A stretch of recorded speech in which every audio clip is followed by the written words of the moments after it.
You're the most beautiful kitten in the world. Hi, Mom. Ooh, is that cake for supper? Mm-hmm. Expect it is. Maybe it'll sweeten up a girl around here who seems to need it, from all I just heard. I'm sorry, Mom. But Carol said Jennifer was an old alley cat. Oh, is that what made you so angry? If you wait a minute, you can lick the bowl. Oh, boy. I'll give Jennifer some, too. Well, what did the Three Musketeers do today? Oh, Carol wasn't with us. She can't play with Sue anymore, and Sue can't play with her.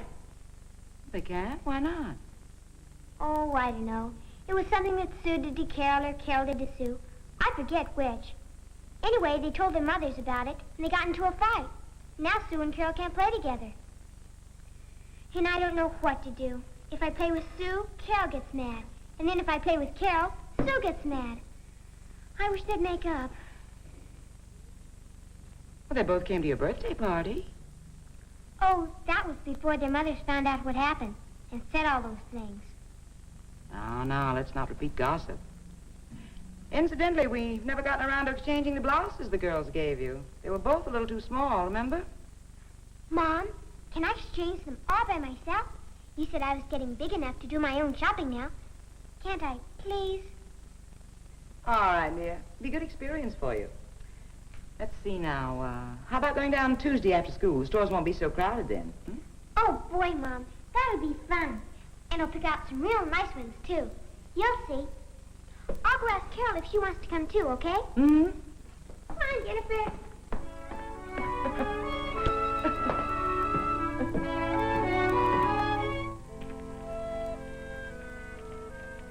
I just love nights by the fire.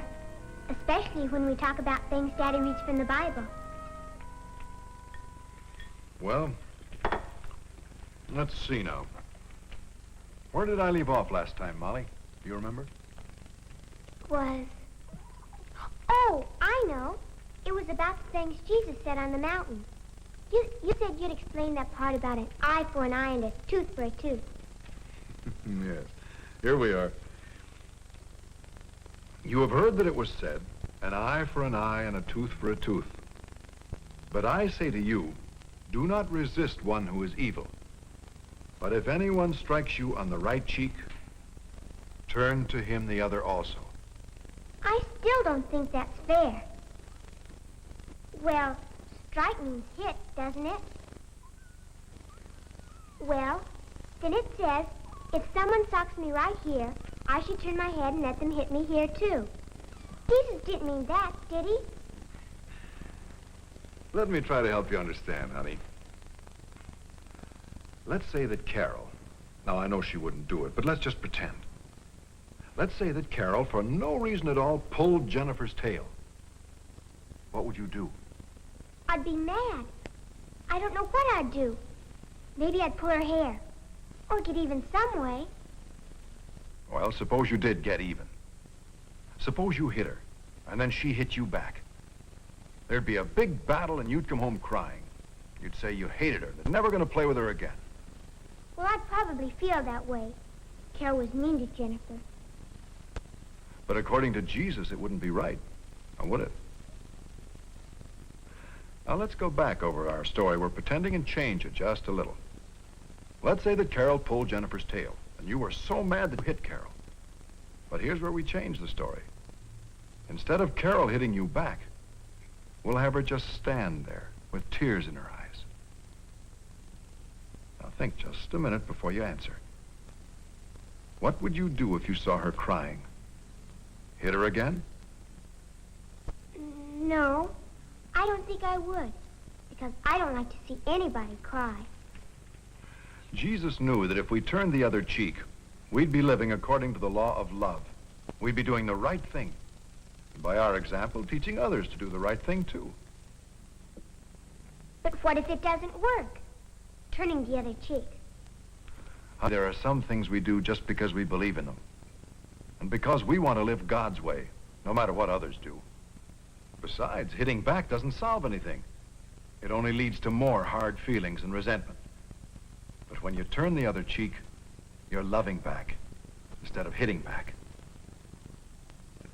I guess Jesus was right then, wasn't he? But of course, when he spoke about turning the other cheek, Jesus wasn't talking just about someone hitting us. He was talking about all the wrong and hurtful things people say and do. All too often, we plan and wait for the day when we can get even with a person. But Jesus reminds us that God's children are not to give an eye for an eye or a tooth for a tooth, but to turn the other cheek, to forgive, just as God loves and forgives us. But it's an awful hard thing to do, isn't it?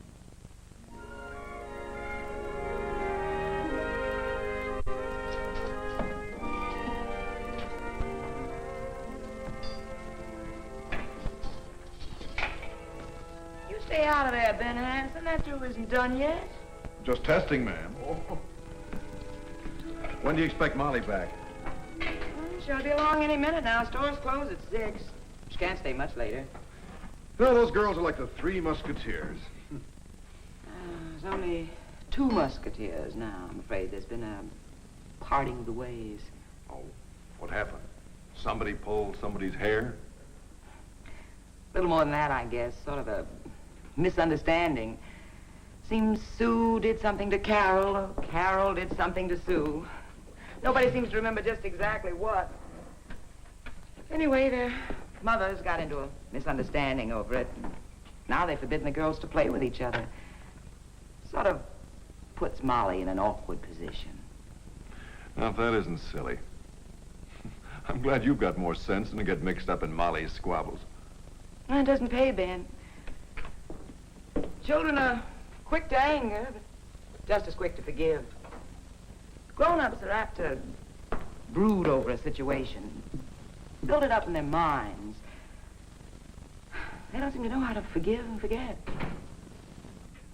Here comes Molly now. We're in here, honey. Well, you wore one of your new blouses home. Hey, that's real pretty. Oh, that's a lovely blouse, dear. You certainly made an excellent choice. Well, let's see what the other one is like.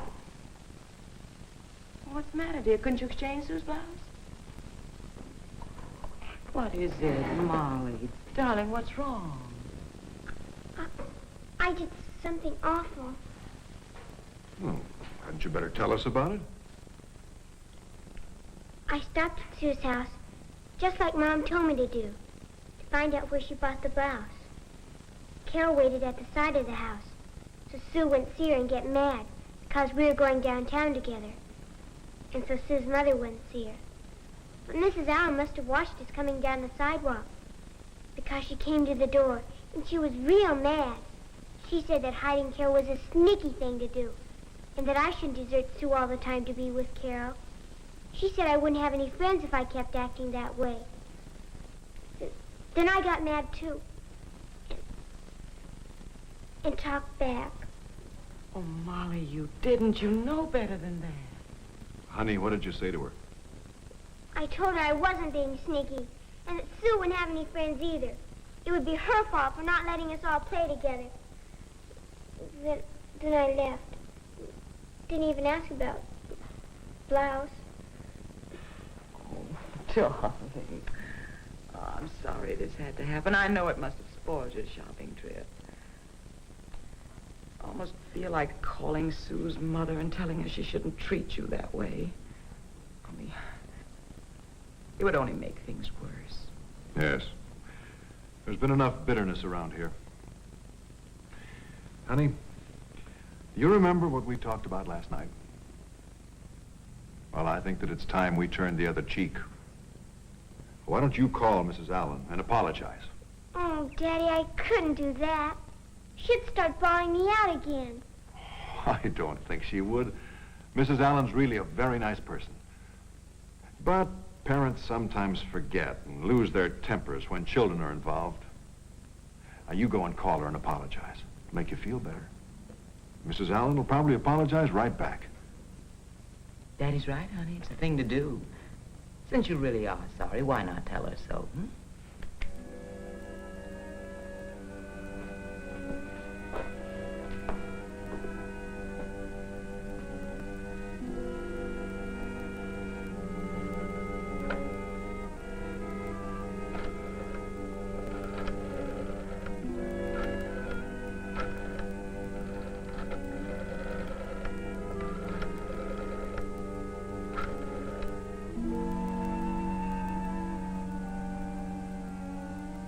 Mrs. Allen? This is Molly. I just called to tell you that I'm sorry I talked back to you this afternoon. Thank you. Goodbye. Phew, she didn't sound mad at all. She just said she accepted my apology. But she didn't apologize to me. Oh, that's not important. The thing is, you did what Jesus wants us all to do. Oh, my stew. I bet it's stuck to the pan. Well, don't get into a stew over it, madam. Oh. Daddy. Well, these answers look all right to me, honey. I'd say you were coming along fine with your arithmetic. I get it.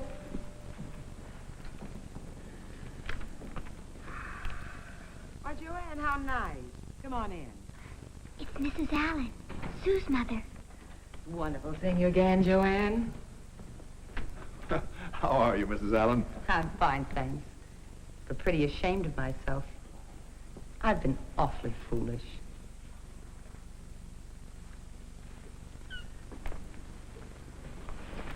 I'm sorry about the way I acted, Molly. Please forgive me. Sure, Mrs. Allen. Thank you. And I'm glad that both Sue and I have you as a friend. She's waiting for you right now out in the front porch with Carol. You mean Sue and Carol can play together again? Yes, it's all straightened out and for good. Hey, Sue, Carol, come on in. Hi, Molly. Well, Jennifer, looks like you're stuck with us grown-ups. The Three Musketeers are together again.